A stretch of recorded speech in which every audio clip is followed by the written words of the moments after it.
Hello friends, स्वागत है आप सभी को और एक नई वीडियो में। मेरा नाम है प्रमोद साहू।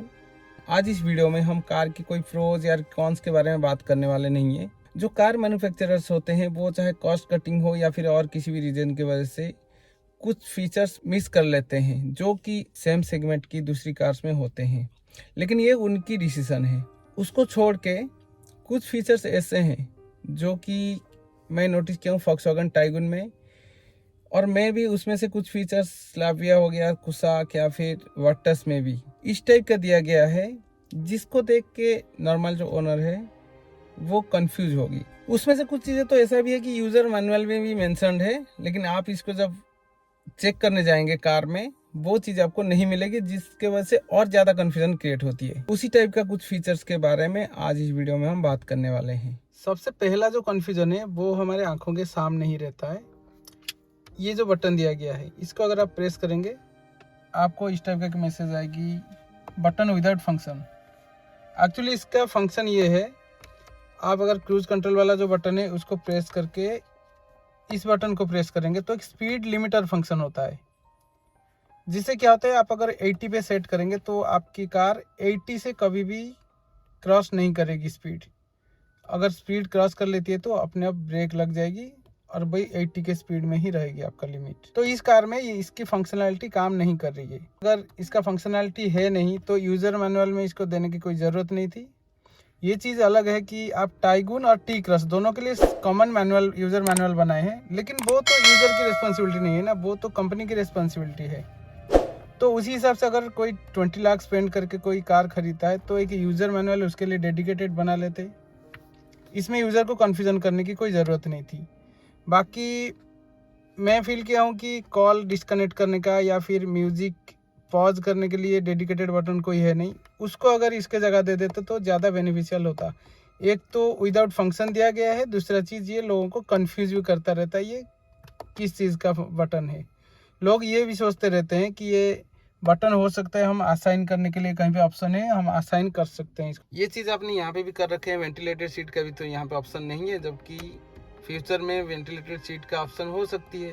तो जब होगी तब लगाएंगे ये बटन।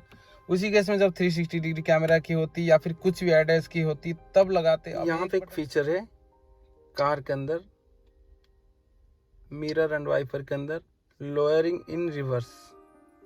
अगर मैं कार स्टार्ट करूँगा, ये चेक्ड है, कार स्टार्ट करूँगा और मैं रिवर्स गियर डालूँगा,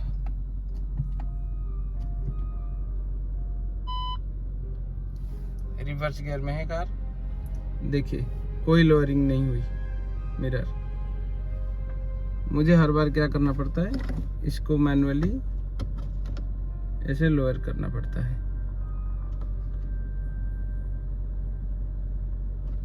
और हैरानी की बात यह है कि रिसेंटली इसमें एक अपडेट भी आया था, 2-3 महीने हो गए। मुझे लगा कि ये चीज़ वो हटा देंगे, ये चीज़ वो हटाए भी नहीं है, अभी भी है। जब कार में काफ़ी सारे फीचर्स इन्होंने डिसेबल कर रखे हैं जिसको लोग कोडिंग करके एनाबल करते हैं, और ये चीज़ है नहीं तो एटलीस्ट इसको हिडन ही कर लेते। इसको दिखा के और कन्फ्यूजन क्रिएट करने का कोई लॉजिक नहीं था। हाईलाइन, कंफर्ट लाइन या फिर जो बेस मॉडल जितने भी है उसमें जो 2 सेटअप दिया गया है हेडलैम्प की, इसमें ये दोनों लाइट ऑन होती है। इस केस में टॉप लाइन या फिर GT प्लस के केस में ये जो आउटर वाली है वो तो जलती है, इनर वाली जो है वो नहीं जलती। तो होता क्या है, जब कोई नया यूजर टॉप वेरिएंट खरीदता है फिर वो देखता है कि जब हाई लाइन कंफर्ट लाइन में जल रही थी यहाँ पे जल नहीं रहा है, तो हो सकता है मेरे कार की हेडलैम्प ही खराब है। लेकिन ऐसा नहीं है, ये बस एक डमी सेटअप दिया गया है। वर्ड टेस्ट में मैं देखा हूँ इसके जगह इंडिकेटर है और यहाँ पे ये चीज़ डमी है। मैं भी ये हो सकता है कि ये जो सनरूफ है इसकी सेट मैकेनिज्म के वजह से यहाँ पे ये पॉसिबल नहीं हुआ, वो मुझे आइडिया नहीं है। लेकिन इसका जो सेटअप है इसको इस टाइप का डमी दिखाने का कोई ज़रूरत नहीं थी, जिससे लोगों को कन्फ्यूजन होता है कि हो सकता है ये सनग्लास होल्डर ओपन नहीं हो रही है। यहाँ पे आप देखेंगे यहाँ पे एयर केयर लिखा हुआ है, जस्ट इसके नीचे एक बटन टाइप का दिया गया है। तो इसमें इसका जो डिज़ाइन से ये लगता है कि इधर ये बटन है, इसको ऑन करने से एयर प्यूरीफायर जो भी है ये ऑन हो जाएगी, या तो फिर ये एयर आउटलेट है जो कि प्यूरीफायर करके एयर निकालता है। तो ये दोनों में से ये कुछ भी नहीं है। ये बेसिकली एक सेंसर है जो कि केबिन के टेम्परेचर को मेजरमेंट करता है। देखिए बाकी जगह में भी सेंसर होती है, लेकिन वो हमको दिखता नहीं कि ये सेंसर है यहाँ पे, और उसका लुक एंड फील अलग टाइप का था। यहाँ पे एक बटन टाइप का देने से लोग कंफ्यूज होते हैं कि ये शायद ऑन ऑफ करने का बटन है। जब वो विंडशील्ड वाइपर की जो फ्लूइड होता है वो जब ख़त्म हो जाती है, यूज़र मैनुअल के हिसाब से यहाँ पे एक वार्निंग आना चाहिए कि आपका फ्लूइड ख़त्म हो गया, लेकिन यहाँ इसमें ऐसा कुछ नहीं होती। आप ये लॉन्ग टर्म वाला जो दिखा रहा है 22 आवर 50 मिनट्स, ये जब आपका 24 आवर क्रॉस कर जाएगा, यहाँ पे तो आवर में ही दिखेगा, लेकिन जो इंफोटेनमेंट सिस्टम है इसमें आपको ये आवर के जगह दिन में दिखने लगेंगे, 1 डेज 2 डेज। तो इससे ज़्यादा कन्फ्यूजन ये क्रिएट होता है कि जब 2 डेज दिखता है तो आपको लगता है ये कलर परसों का ही दिखा रहा है, लेकिन ऐसा कुछ नहीं है। वो एक घंटा जोड़ के जब 48 आवर हो जाता है उसको 2 डेज बोला जाता है। ये बेसिकली बहुत एक कन्फ्यूजिंग क्रिएट करने वाली बात है। 2 डेज और 48 आवर्स में बहुत डिफरेंस है। 48 आवर्स से तो पता चलता है कि एक घंटा जोड़ के हुआ है, हो सकता है मैं 1 महीने में 48 आवर चलाया हूँ, लेकिन ये 2 डेज का मतलब वैसा होता है। और उसमें और एक चीज़ है कि जब ये 99 आवर 59 सेकंड्स क्रॉस कर जाती है तो ये रीसेट हो जाती है। देखिए इसमें रीसेट कराने का कोई लॉजिक नहीं थी, इसमें तो डिजिटल डिस्प्ले है, कोई एनालॉग डिस्प्ले नहीं है कि यहाँ पे लेफ्ट साइड में और एक मीटर दिखाने की ज़रूरत पड़ी या फिर एक्स्ट्रा सेमीकंडक्टर की ज़रूरत पड़ गई। तो जैसे यहाँ पे 531 किलोमीटर दिखा रहे हैं, वैसे 100 किलोमीटर दिखाते थे, 200 किलोमीटर दिखाते। एटलीस्ट मुझे पता चलता है जब से मैं कार परचेज़ किया हूँ तब से आज तक में मेरे को कितना एवरेज मिली है, कितना घंटे का ड्राइव किया हूँ, ये सब यहाँ पे आप देख सकते हैं। मेरा जो फ्यूल का लेवल दिखा रहा है फुल नहीं है, थोड़ा सा कम हुआ है, आप समझ लीजिए 75% के आसपास है या फिर 80% जो भी है। लेकिन यहाँ पे आप देखेंगे ये कभी ये रेंज फुल दिखाता है, कभी थोड़ा यहाँ तक दिखाता है, मतलब ऐसा कुछ ज़रूरी नहीं है।